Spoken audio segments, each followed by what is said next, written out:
오늘은 요한복음 8장 1절에서 11절까지 말씀해 가지고 요한복음 강의 49번째 시간으로 나도 너를 정죄하지 아니하노니, 나도 너를 정죄하지 아니하노니 라는 제목으로 함께 은혜를 나누도록 하겠습니다.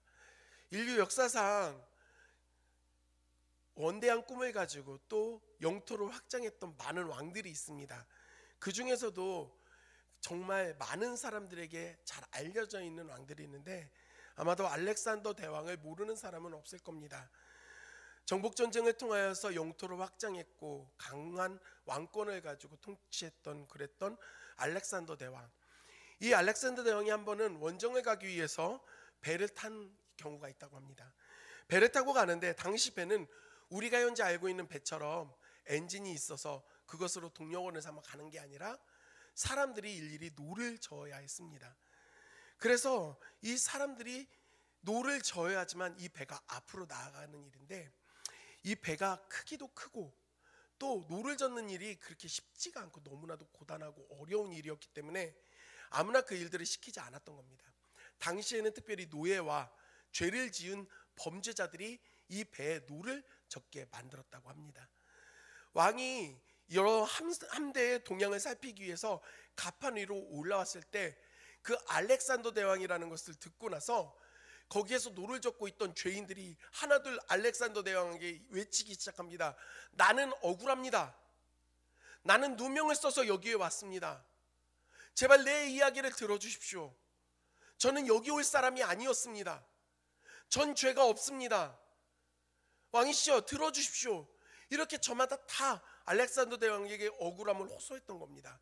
왜냐하면 너무나도 좋은 기회 아닙니까? 당시에는 법보다도 왕의 명령이 훨씬 더 위에 있었기에 혹시 모르게 가르캄을 입어서 불쌍히 여겨져서 알렉산더 대왕이 용서해 준다고 하면 배에서 내릴 수 있기 때문에 저마다 다들 억울하다고 알렉산더 대왕에게 자기 이야기를 한 겁니다.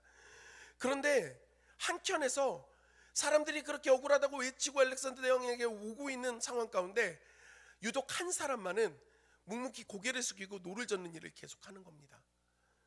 알렉산더 대왕이 그 모습이 정말 이상하기도 해서 그 사람에게 가서 물어봅니다. 여기 있는 모든 사람들이 자신의 결백을 주장하고 자신들을 풀어달라고 나에게 말하는데 너는 왜 가만히 노를 젓고 있느냐 물어봅니다. 그 왕의 질문에 그 사람이 이렇게 대답을 합니다. 저는 확실히 죄를 저질러 이곳에 온 게 맞기 때문에 억울하지 않습니다. 그리고 내가 이런 벌을 받는 것은 마땅하다고 저는 생각합니다. 저는 죄인이 맞습니다 라고 그가 이야기를 하고 노를 젓는 일을 계속한 겁니다.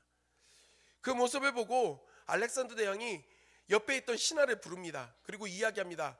야, 이 배에는 죄가 없이 억울하게 끌려온 사람들밖에 없는데 어떻게 이런 악한 죄인을 그런 사람들과 함께 있게 하겠느냐. 다음 항구에 배가 도착하면 그를 이 위인들만 있는 배에 있지 않게 하고 죄인을 빨리 배에서 내리게 해서 자기 집으로 돌아가게 하라 라고 이렇게 얘기를 했다고 합니다. 물론 이 이야기는 실제 역사적으로 있었다라고 생각하지는 않습니다. 사람들에게 교훈을 주기 위해서 정말 전해 내려오는 이야기처럼 사람들에게 전해진 것 같습니다. 그런데 이 시대를 보고 우리가 사람들이 살아가는 삶의 모습을 보면 항상 이런 모습들은 나타나는 것 같습니다. 많은 사람들은요 쉽게 죄를 인정하지 않습니다. 또한 자신이 진짜 죄를 저질렀음에도 불구하고 숨기려고 급급합니다. 거짓말을 합니다. 이거는 아이나 어른이나 상관이 없습니다. 저희 라오가 가끔 한 번씩 저에게 혼이 나요. 혼이 날 때 왜 혼이 나냐면 씻으라고 욕실에 들어가서 화장실에 들어가서 씻고 나오라고 하면 들어간 지 10초도 안 돼서 나옵니다. 다 씻었다고 얘기를 해요. 그럼 제가 물어봅니다. 너 진짜 씻었어? 그러면 굉장히 자신 있게 말합니다. 자기 씻었다고. 그럼 제가 와봐라 아빠가 확인할 거야 그러면 갑자기 고개를 숙입니다. 그리고 말합니다. 자기 안 씻었다고. 잘못한 거 알아요. 근데 바로 그것을 인정하지 않습니다. 어떻게 해서든지 숨기려고 급급합니다. 작은 일이죠. 그런데 이게 사람의 본능입니다. 자기의 치부와 죄를 드러내고 싶지 않아 합니다. 그리고 또 뻔뻔한 모습들이 우리에겐 있습니다. 그게 무엇이냐면 내 죄에 대해서는 숨기고 싶어하고 관대한 마음을 갖는 한편으로는 다른 사람들이 잘못한 거에 대해서는 득달에 같이 달려들어서 정말 피리아나가 또한 하이에나가 그 먹이를 움켜쥐고 물어뜯듯이 다 물어뜯기 시작을 합니다. 이 시대가 그렇습니다. 어떤 가십거리로 누군가 비난받을 일이 나타나기만 시작하면 사람들이 다 달려들어서 얼마나 비난을 하고 욕을 하는지 모릅니다. 그럼 그런 말을 하고 있는 사람들은 과연 괜찮은가를 보면 별로 그렇지도 않은데 말입니다. 사랑하는 성도 여러분, 정말로 나는 어떻습니까? 이 시대는 어떻습니까? 죄에 대하여서 너무나도 당연히 여기는 모습들이 가득하고, 더 나아가 죄가 죄인 것도 깨닫지 못하는 시대를 우리는 살아가고 있습니다.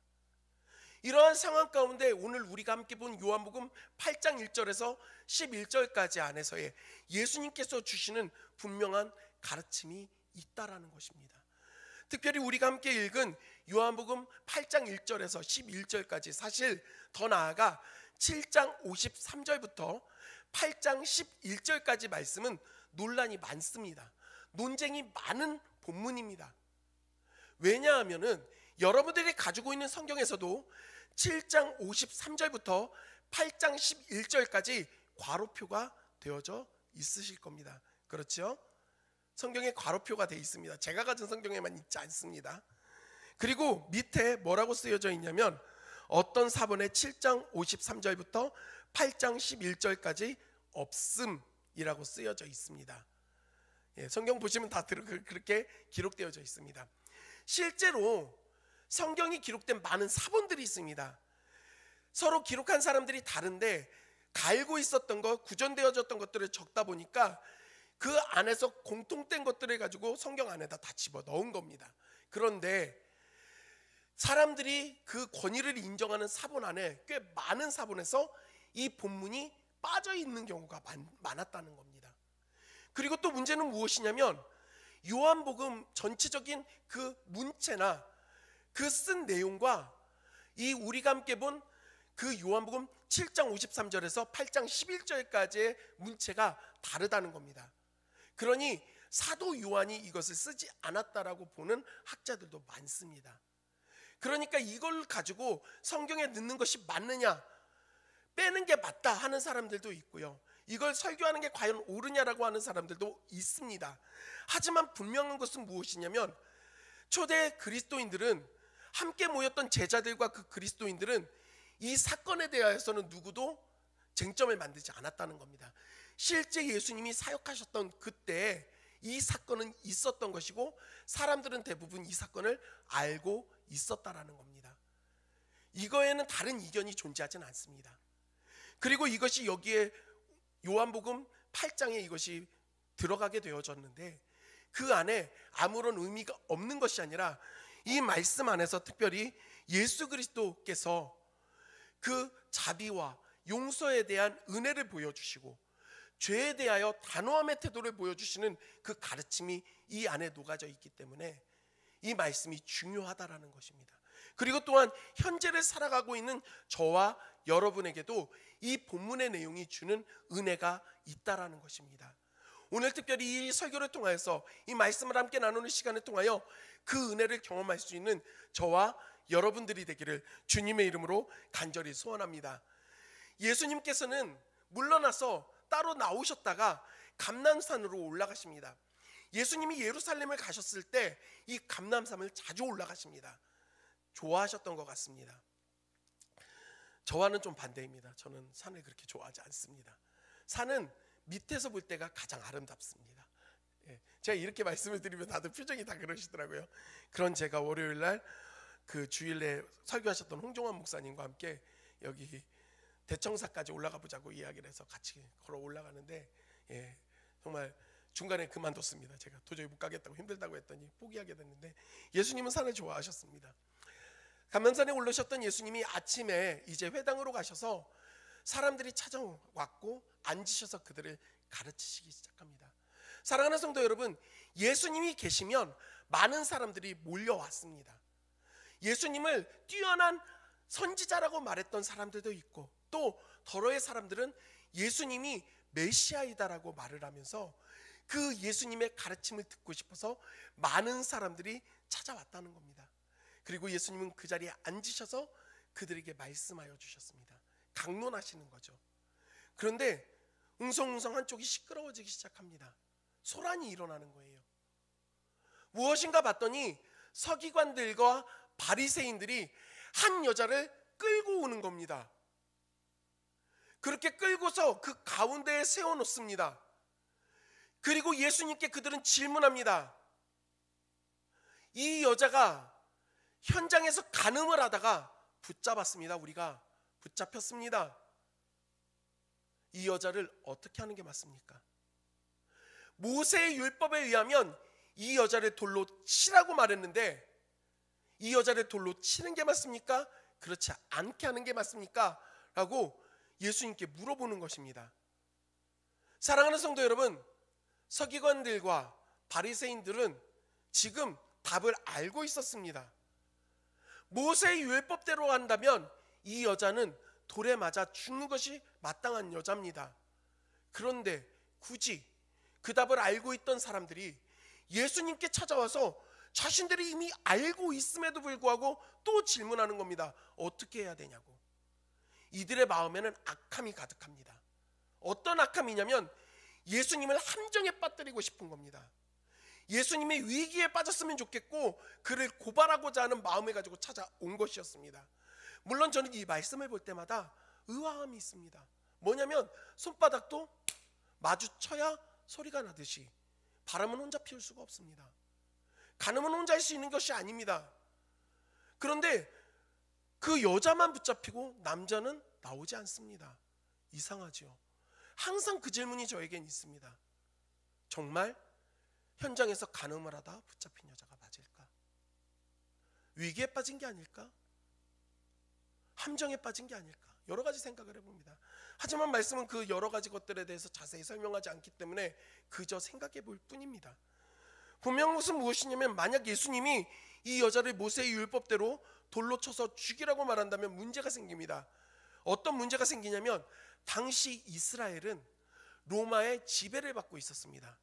그래서 사람의 생명을 빼앗을 수 있는 권한이 이 속국인 이스라엘 사람들에게는 있지 않았습니다. 실제로 그래서 정말 죽일 만한 그 죄가 있다고 한다면 총독에게로 끌고 가서 재판을 받아야 했습니다. 그리고 사형을 하는 모든 과정도 자신들이 할 수 없었습니다. 이 모든 것을 그 로마 병사들에게 맡겨야만 했습니다. 여러분, 이 모든 것들은 예수 그리스도를 붙잡아서 그 총독 빌라도에게 세웠던 사건, 그리고 그 로마 군인들이 십자가에 못 박았던 사건을 통해서 우리는 잘 알고 있습니다. 그러니 예수님이 만약에 율법대로 이 여자를 돌로 쳐야 된다라고 말을 하면 로마의 법을 어기게 되는 겁니다. 그들은 이것을 가지고 고발을 하려고 마음을 먹고 있습니다.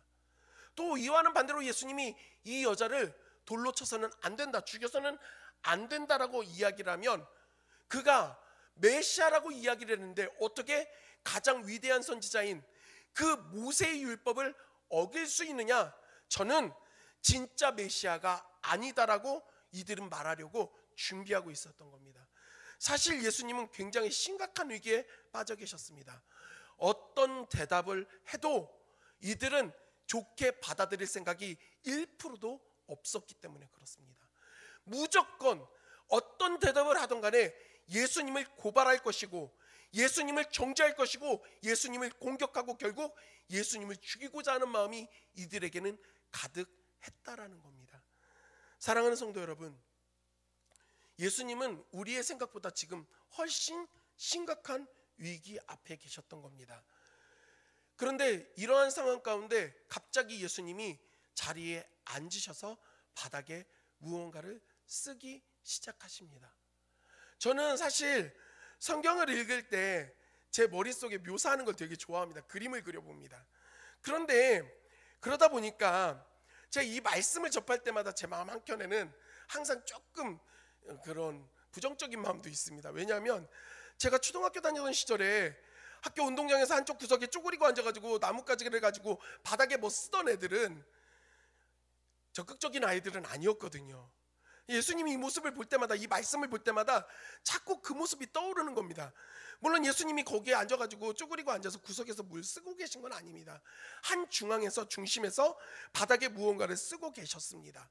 그런데요, 이걸 가지고 그 내용에 대해서 궁금해하는 사람들이 너무 많습니다. 여러분, 예수님이 때 바닥에 무엇을 쓰셨을까요? 궁금하시지 않습니까? 궁금하지 않으세요? 저만 궁금합니까? 여러분, 오늘 잘 오신 겁니다. 그 대답을 드리겠습니다. 우리가 천국 가서 물어보면 됩니다. 이것을 가지고 여러 가지로 해석하는 사람들을 종종 보게 됩니다. 근데 성경에는 어떠한 기록도 남아있지 않습니다. 만약 그 쓰는 내용이 중요했다고 한다면 여기에 기록되어졌겠죠. 예수님이 무엇을 쓰셨는지는 아무도 모릅니다. 저는 거기에 관심을 갖지 않습니다. 그저 예수님이 그 자리에 앉으셨고 사람들이 질문하는 것에 급하게 대답하지 않으신 데에 저는 초점을 맞춥니다. 뜸들이는 시간을 가지십니다. 그리고 바닥에 무언가를 적고 계시면서도 급하게 대답을 하지 않으셨다라는 겁니다. 오늘 본문의 7절 말씀을 보면 그들이 묻기를 맞이하지 않았다라고 하는데, 이 원어 해석을 보면은요, 계속해서 이들은요 예수님한테 집요하게 질문했습니다. 이 여자 어떻게 해요? 돌로 쳐야 되는 거 아닙니까? 구약의 그 모세는 돌로 쳐서 죽이라고 했어요. 죽여야 돼요, 말아야 돼요? 빨리 대답해 주세요. 계속해서 사람들은 예수님께 대답을 종용했습니다. 빨리 대답해 달라고 이야기했던 겁니다. 그럼에도 예수님은 끊임없이 그 행동을 반복하고 계십니다. 그러다 예수님이 자리에서 일어나서 사람들에게 말씀하십니다. 우리가 너무나도 잘 아는 말씀이죠. 누구든지 죄 없는 사람이 이 여자에게 먼저 돌을 던져라. 누구든지 죄 없는 사람만 이 여자에게 돌을 던져라. 예수님의 이 말씀을 듣고 사람들이 마음에 가책을 느낍니다. 양심에 찔림이 있어서 그 여자에게 힐난하지 않고 그 무리 사이로 그냥 돌아서 들어가 버립니다. 아이에서부터 어른까지 다 그렇게 떠나갔다라고 말을 합니다. 사랑하는 성도 여러분, 예수님이 하신 이 말씀, 누구든지 죄 없는 사람만 이 여자에게 돌을 던져라라고 말했던 이 말씀 때문에 그 자리에 이 여자를 끌고 왔던 바리새인들과 서기관들이, 아, 나도 죄인이었구나, 내 죄가 있어서 이 여자를 비난하지 못하겠다, 갑작스럽게 양심의 가책을 느껴서 돌아갔다고 생각하십니까?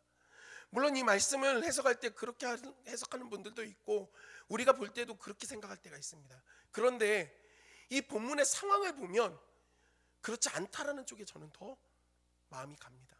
무슨 말씀이냐면, 이들은요, 예수님이 이것을 지혜롭게 판결해 주기를 원해서 여자를 끌고 왔던 게 아니었습니다. 이들이 여자를 예수님 앞에 끌고 왔던 목적은 악함이었습니다. 어떤 악함이요? 예수님을 함정에 빠뜨리고자 하는, 예수님을 고발하고자 하는 그러한 악한 마음밖에는 없었다는 겁니다. 그리고 이들이 이런 마음을 품은 것은 오늘 본문에서 갑자기 나타났던 모습이 아니었습니다. 안식일에 38년 된 병자를 고쳐줬던 사건 이후로부터 계속해서 이 사람들은 어떻게 하면 예수를 붙잡을까, 어떻게 하면 예수님을 죽일까를 고민하고 있었고, 그 한 방책으로 이제 이 현장에서 가늠하다 붙잡힌 여자를 데리고 가서 이 여자에 대한 처분을 어떻게 해야 될지 물어보고 그것을 가지고 위기에 빠뜨리려고 그들은 작정하고 왔던 겁니다. 그러니까요, 이 사람들의 마음은 이미 악함이었습니다. 그런 악한 마음을 갖고 왔던 사람들이 갑자기 예수님이 죄 없는 사람만 돌 던지라고 했으니까, 아유, 내 양심이 찔려서 돌아가야 되겠다, 절대 이런 마음이 오지 않습니다.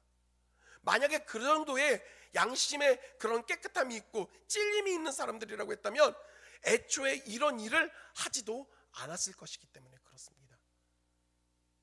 그리고 또 아까도 말씀드렸지만 현장에서 붙잡혔는데 남자는 없습니다. 여자만 붙잡혀 왔다라는 겁니다. 의구심투성입니다.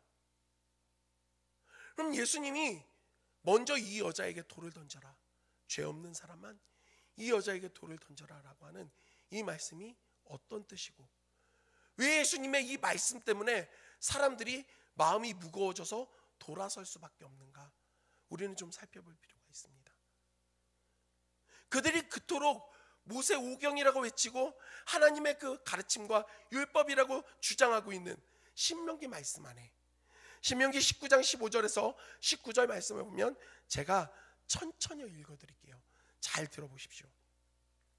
사람의 모든 악에 관하여 또한 모든 죄에 관하여는 한 증인으로만 정할 것이 아니요 두 증인의 입으로나 또는 세 증인의 입으로 그 사건을 확정할 것이요 만일 의증하는 자가 있어 어떤 사람이 악을 행하였다고 말하면 그 논쟁하는 쌍방이 같이 하나님 앞에 나아가 그 당시에 제사장과 재판장 앞에 설 것이요 재판장은 자세히 조사하여 그 증인이 거짓 증언하여 그 형제를 거짓으로 모함한 것이 판명되면 그가 그 형제에게 행하려고 꾀한 그대로 그에게 행하여 너희 중에서 악을 제거하라 라고 이렇게 기록하고 있습니다. 이게 무슨 말이냐면 누군가 증언을 하는데 충분히 미운 마음을 가지고 악한 의도를 가지고 위증을 할 수 있다라는 겁니다. 거짓말을 할 수 있다라는 겁니다. 그럴 때 안정책으로 한 사람의 증언으로만 판단하지 말고 두 사람이나 세 사람 이상 되는 증인의 증언을 들어야 되고 또 논쟁이 있다고 한다면 위증하는 것들이 있다고 한다면 하나님 앞에 나아가 당시의 제사장과 재판장에게 그 모든 것들에 대하여 명명백백 다 밝힘을 받아야 된다는 겁니다. 행여 그리고 위증한 것이 드러나면 거짓말한 것이 드러나면 그 형제를 해하려고 했던 방법 그대로 그에게 돌려주라고 하는 것이 모세의 율법이었습니다. 그러니까요 예수님이 지금 말씀하신 것대로 그대로 이것을 가져와 보면 이 사람들에게 말씀하신 게 이런 뜻이 됩니다. 그래? 너희가 현장에서 이 여자 잡았다고? 간음하는 현장이었다고? 그래 잘됐다. 그거 직접 본 사람 증인들 니들이 먼저 돌을 던져봐. 그렇다면 보자. 그리고 이 사람들은요 서기관들과 바리새인들은 율법을 너무나도 잘 알고 있던 사람들입니다. 당장에 자기들의 마음은 누구에게 들키지 않을 수 있습니다. 하지만 신명기 19장에서 하나님 앞에 나아가 하나님은 속일 수가 없습니다. 그러니 자신들이 만약에 위증한 것이 되면 이 여자를 돌로 쳐서 죽이고자 했던 것, 그 악한 모든 결과들을 자신들이 받아야 되는 상황에 빠지게 된 겁니다. 예수님은 그들이 그토록 중요하게 여기고 있는 율법을 가지고 기준을 세워서 그들에게 말씀하여 주신 겁니다. 그러니까요 이들의 마음에 찔림이 오는 거예요. 왜냐? 예수님에 대하여 함정에 빠뜨리고 그 예수님을 고발하고자 하는 악한 마음을 가지고 이런 사건을 만들어 놓은 사람들이기 때문에, 그리고 이 모든 것들이 잘못된 것이기 때문에 누구도 자신 있게 돌을 던질 수가 없었던 겁니다. 왜냐? 그 일을 행하면 그거에 대한 똑같은 처분을 하나님께서 자기에게 내리실 것이다라고 하는 그 마음이 있기 때문에 그랬던 겁니다. 사랑하는 성도 여러분, 그 현장은 금세 조용해집니다. 예수님은 누구든지 죄 없는 사람만 이 여자에게 돌을 던져라, 먼저 돌을 던져라 말씀하신 이후에 다시 자리에 앉으셔서 바닥에 무언가를 쓰십니다. 그렇게 잠시의 시간이 지나고 그 자리에 있던 많은 사람들이 무리 안으로 들어가고 그 중심에는 예수님과 그 여자밖에는 남아있지 않습니다. 예수님이 조용히 일어나 그 여자를 보시고 주변을 바라보시고 물어봅니다. 여자여, 너를 고발하던 그 많은 사람들은 어디 갔니? 너를 고발하던 사람들이 어디 있니? 너를 정죄하던 사람들이 없느냐? 물어봅니다. 이때 여자가 말합니다. 선생님과 저밖에는 없습니다. 주님과 저밖에는 없습니다 라고 이렇게 대답을 합니다. 제가 이런 성경에 있는 내용들을 가지고 예전에 제가 청소년기에는 재밌는 얘기를 막 만들고 싶은 거예요. 성경에 있는 내용으로. 그래서 제가 이 내용을 가지고 과거에 제가 만들었던 그 재밌는 얘기가 있습니다. 사람들은 모두 돌을 내려놓고 돌아서서 들어가고 여자가 선생님과 나밖에 없습니다 라고 대답했을 때 예수님이 조용히 돌을 들어서 이 여자에게 돌을 던지는 겁니다. 그리고 예수님 말씀하시는 거예요. 나는 죄가 없느니라. 제가 이 이야기로 꽤 친구들을 많이 웃겼습니다. 여러분, 제가 웃자고 얘기를 했는데 다들 너무 진지하신데, 사실 가만 생각해 보면 이 현장에서 이 여자에게 돌을 던질 수 있는 그 사람이 한 사람 있습니다. 누가요? 예수님이요. 왜요? 죄가 없으시기 때문에. 예수님은 이 여자를 심판할 수 있는 권세도 있으시고요, 자격도 있으셨습니다. 예수님이 이 여자에게 돌을 던져도 누구도 뭐라고 할 수가 없어요. 그런 예수님이 이 여자가 아무도 없습니다, 주님과 나밖에는 없습니다 라고 말하는 이 말 앞에 어떻게 말씀해 주십니까? 나도 너를 정죄하지 아니하노니. 나도 너를 정죄하지 아니하노니. 여러분, 예수님의 이 말씀은 나만 너를 정죄할 수 있는데, 나는 그럴 수 있는데 나도 너를 정죄를 안 해. 난 그렇게 하지 않아 말씀해 주십니다. 그리고 더 나아가 예수님은 단순히 이 한 여자의 그 간음함의 죄에 대해서 정죄하지 않는 것에서 멈추신 분이 아니었습니다. 예수님은 우리의 죄를 정죄하시지 않는 수준을 넘어 우리의 죄악의 문제를 해결해 주셨습니다. 어떻게요? 십자가에 못 박혀서 그 생명을 내어주심으로 우리가 당해야 될 그 죄악의 그 참혹한 결과를 예수님이 손수 다 짊어져 주셨다는 겁니다. 단순히 정죄만 안 한 게 아니라 우리의 죄를 사하시고 우리를 용서하신 게 우리 주 예수님이시라는 겁니다. 예수님께서 이 여인을 향하여 나도 너를 정죄하지 않는다라고 하는 이 말씀은 이 자리에 있는 저와 여러분에게도 동일하게 적용하시는 말씀입니다. 나도 너를 정죄하지 않는다. 나도 너를 용서한다. 아니, 나는 너의 죄를 사하기 위하여 십자가를 진다. 그리고 예수님은 우리에게 말씀하십니다. 이 여인을 향하여 말씀하십니다. 가서 다시는 죄를 범하지 말라고, 죄를 짓지 말라고 말씀하십니다. 여기 가서라고 하는 단어를 보면은요, 포레우라고 하는 헬라어인데 단순히 물리적 이동을 뜻하기도 하지만 이 단어는 삶의 그 방향의 전환을 의미하기도 합니다.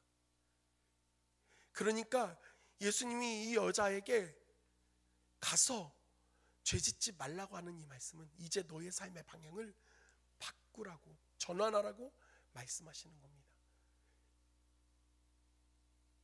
이 여인의 삶의 방향이 바뀌는 것은 자신의 다짐이나 어떠한 자신의 노력이 아닙니다.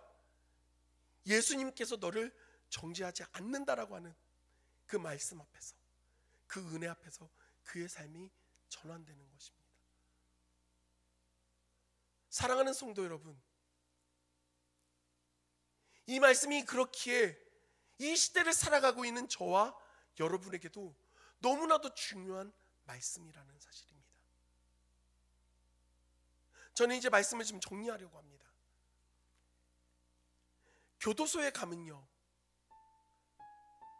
한 방에 한 사람이 쓰는 방도 있지만 대부분은 다 여러 사람이 모여서 방을 씁니다. 그런데 재미있는 것은 그렇게 모여있는 사람들은 교도소에 들어온 이유가 다 똑같다는 겁니다. 뭐요? 죄를 저질렀기 때문에. 그런데요, 그 안에서도 자기들 나름대로 어떤 놈이 더 나쁜 놈인지를 따진답니다. 넌 살인이야? 네가 더 나쁜 놈이야. 물론 죄에 대하여 경중을 따질 수는 있습니다. 하지만 변하지 않는 사실은 무엇입니까? 그 안에 있는 것은 다 범죄를 저질렀다라는 사실입니다. 그런데 우리가 그렇지 않습니까? 서기관과 바리새인들이 이 여자를 끌고 오면서 현장에서 가늠하다 붙잡혔다라고 말을 하고, 하나님의 말씀대로 우리가 해야 되기 때문에 돌로 치자고 말하고 있는 이 자신들 역시도 그 마음에는 예수를 어떻게 하면 죽일까, 예수에게 어떻게 하면 고발을 해서 누명을 씌울까 밖에 생각이 없는데 얼마나 당당한지 모릅니다. 우리가 그럴 수 있다라는 겁니다. 주님, 저 사람이 훨씬 더 나빠요. 저 아무개 집사가 하는 짓이 훨씬 더 나빠요. 저 사람의 믿음이 더 형편없어요. 나보다는 저 사람이 나쁘니까 내가 낫잖아요.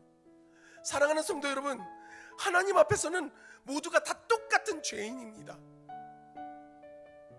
그리고 하나님 앞에서는 예수 그리스도를 통하여 죄 씻음을 받았느냐, 그 예수님이 필요한 사람들이냐, 이 차이밖에 없는 겁니다. 어느 순간부터 우리가 정죄하는 입장이 돼서 나는 죄가 없고 다른 사람들이 죄가 넘치는 것처럼 대하는 태도들이 나타나고 있지 않습니까?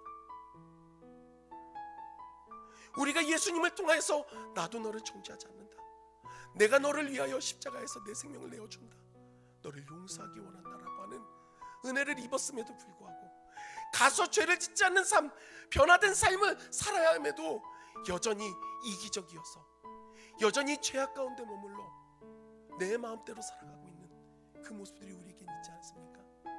또 다른 한편으로는 예수님이 나에게 정죄하지 않고 용서해 주셨음에도 불구하고 여전히 죄책감 가운데, 정죄함 가운데 마음이 무너지고 있지는 않습니까? 나의 이 모습 주님이 싫어하실 거야. 죄가 없는 예수님이 나의 이런 더러움을 어떻게 이해하실까? 사랑하는 성도 여러분, 우리 주님은 먼 발치에 서서 깨끗한 환경 가운데 우리로 씻고 들어오시라는 분이 아닙니다. 그 진흙창 속으로 들어오셔서 손수 우리를 씻겨주시고 깨끗게 해주시는 분이 우리 주님이십니다. 너 왜 이렇게 더러워? 너 왜 이렇게 죄가 많아? 비난하고 정죄하시는 분이 아니라 나는 너를 정죄하지 않는다, 나는 너를 사랑한다, 나는 너를 용서한다라고 말씀하시는 게 바로 우리 주님이십니다. 오늘 예수님은 우리에게 말씀하십니다. 나도 너를 정죄하지 않으니 자책하지 마라, 죄책감에 빠지지 마라, 정죄함 가운데 무너지지 말아라. 그리고 내가 너를 이렇게 사랑하니 가서 새로운 삶, 사랑하는 삶, 비난하는 것이 아니라 품어주는 삶을 살으라고 말씀하십니다. 예수님의 그 말씀 앞에 여러분 무엇라 대답하시겠습니까? 어떤 삶으로 나아가시겠습니까? 그 주님의 사랑을 온전히 알아 당당함으로 살아가는 저와 여러분들이 되기를 간절히 소원합니다. 아울러 나아가 그 받은 은혜를 기억하며 사랑하고 섬기고 그 영혼에게 예수 그리스도를 전해줄 수 있는 사랑의 삶을 사는 우리가 되기를 주님의 이름으로 간절히 소원합니다. 오늘 말씀을 붙잡고 우리 이 시간에 함께 찬양할